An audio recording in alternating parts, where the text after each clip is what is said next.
Welcome to a new episode of Cooking with the Kansas Dad. Today we're going to be making green tomato salsa verde. We're using ingredients almost exclusively from our garden. The big beef tomatoes, the bonnie green sweet bell peppers, the red onions, and white onions all come from our garden right here in Andover. The jalapeno peppers come from Lena's grandparents' garden down in South Wichita. Then to dip into the salsa that we're making, we're going to be making our own tortilla chips out of just regular, store-bought round tortillas. I ask you to please pardon the noise as we live right behind an elementary school. We have 8 different varieties of tomatoes growing in our garden. So let's go ahead and pick the big beef tomatoes that we're going to use for today's salsa verde. Now I've got some, nice good sized ones that have not yet begun to ripen. Now the recipe calls for a traditional jalapeno pepper.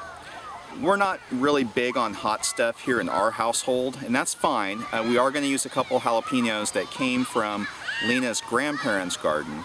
But for the bulk of our peppers, what we're going to use is our bonnie green sweet bell peppers that we've grown here. So I'm going to go ahead and pick some decent sized ones. Oh, look at this one. This is a beauty. Here's the thing with our onions. They haven't really gotten, big like a commercial onion that you get at Dillon's or what have you. But they actually work just perfect. We don't harvest these on a regular basis like we do the tomatoes and everything else. It just kind of, if we're cooking something and hey, we need an onion, we just come out here to the garden and pluck one out of the ground.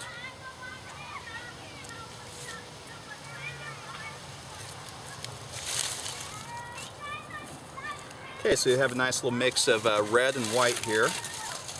Now this also wants us to use some fresh cilantro. Now here's a couple things on cilantro. One, I'm not really a fan, but I'm going to use it if the recipe calls for it. Lena is a really big fan of cilantro, and for that reason, when we planted some herbs this season, we did plant some cilantro. Now, my thyme and my oregano rocked. Grew awesome. I've harvested them twice each, and still have some that I use on a regular daily basis dried out.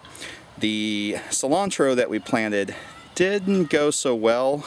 It's pretty much just dead, but we have plenty of seeds here so we can attempt it again next season. So I'm just gonna have to go with cilantro in the jar. So it happens. Okay, so the recipe calls for half an onion, chop it up, soak it in cold water for 5 minutes, drain it, and although there's only a few of them, they're gonna be fine for this purpose. So first thing we want to do is we want to cut off the growing bits. Okay, they're all peeled. We're going to go ahead and chop these up. I kind of wish I still had my little chopper thing I used to have, although these onions are so small it would have been kind of pointless, so we'll just kind of... I've never been good at this particular thing. In fact, and you all have been watching my show long enough, you know that I'm not exactly the most graceful, so if I'm able to get all these onions cut up without adding some of my own blood and skin to the recipe, then it might be a minor miracle. And to be honest, it doesn't really have to be that perfectly sliced because the whole shebang is going to end up in the blender in the bed anyway. I see a little silhouette of a man. Okay, we've got that in ice cold water. We're going to let that soak for 5 minutes while we go ahead and move on to the next step. Alright, we've placed our homegrown big beef tomatoes on a foil-lined baking sheet. We set the oven for a low broil, and we're going to go ahead and place these in the oven. Stem side down, it says. Broil these until the tops are charred, and it says about 2 to 5 minutes. I'm going to take a brief moment to actually take you with me here and show you what is going on outside our home. Now, earlier when we picked all the tomatoes and the peppers and everything else from the garden, that it was very loud because of all the elementary school kids screaming and all the stuff that they do. Well, here's what's going on in our backyard right now.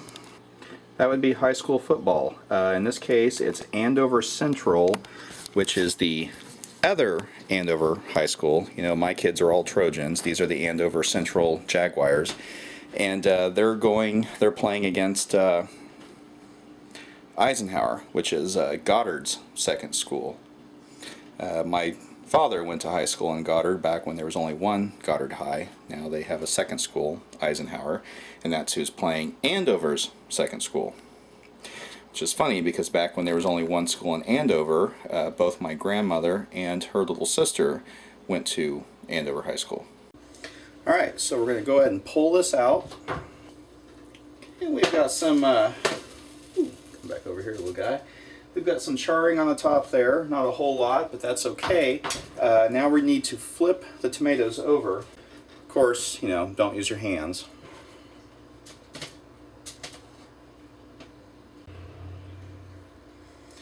And see, we did get some nice charring on top there, not a whole lot, but definitely did get some charring going on.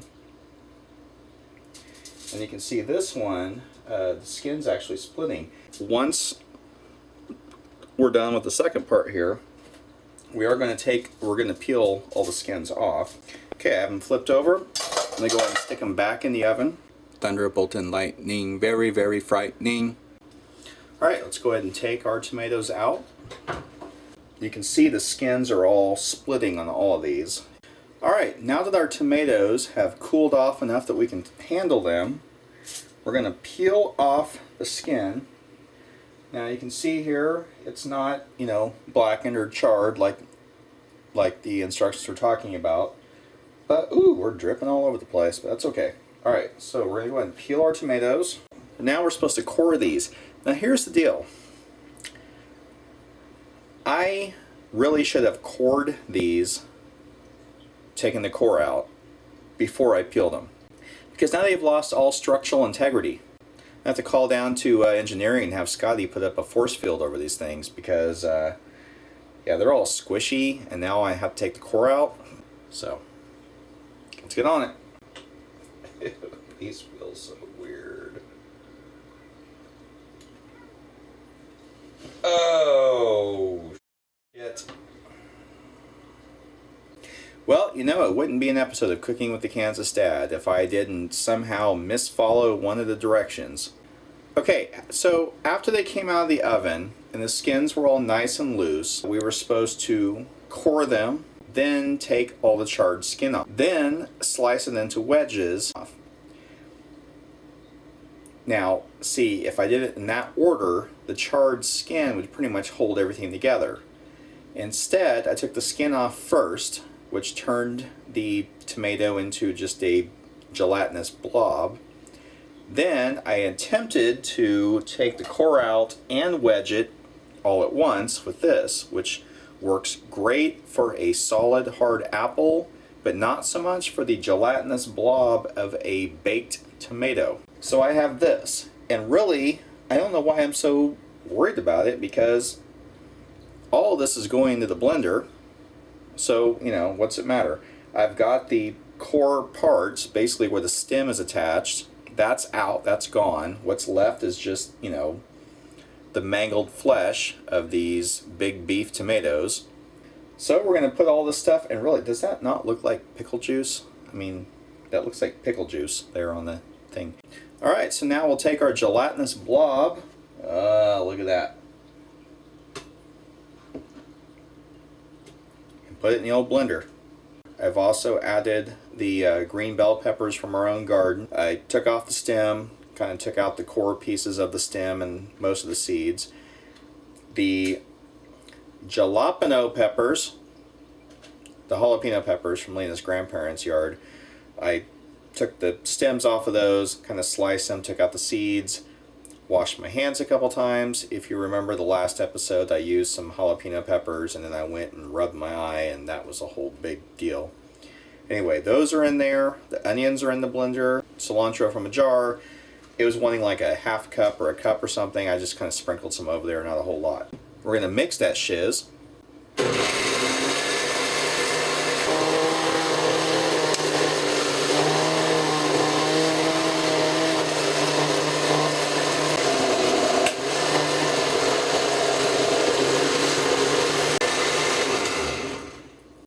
Alright, so after you blended it, you kind of add some salt and stir it and mix to taste. It's really liquidy. What's funny is the recipe actually says that if it's too thick, to add water to thin it out. It's actually a little bit too thin, so I'm hoping that maybe it might just kind of thicken up some on its own, but I don't know. Meanwhile, preheat the oven to 350 degrees. Take a whole stack of tortillas. Take a stack of tortillas and cut them into wedges. So we're going to try the old pizza cutter method.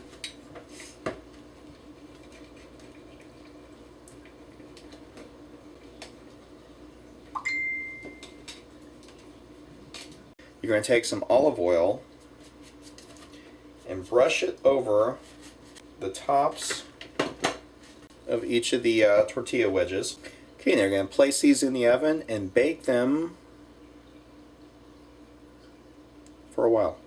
Alright, so about 15 minutes, we pulled them out. Now we're going to flip each of these over. Then back in the oven for another 15 minutes. Alright, our final batch of tortilla chips are out of the oven, and our Salsa Verde has been sitting out and thickening up a little bit. So now, let's try this out.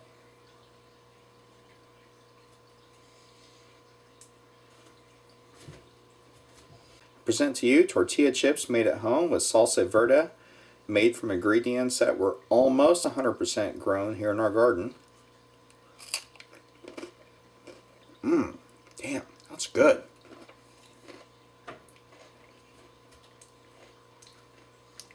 Enjoy.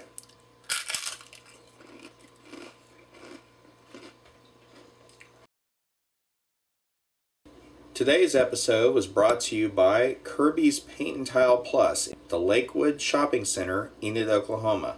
The Plus stands for bathroom fixtures. And right now, this weekend only, they have an amazing discount sale bigger than a Spinosaurus.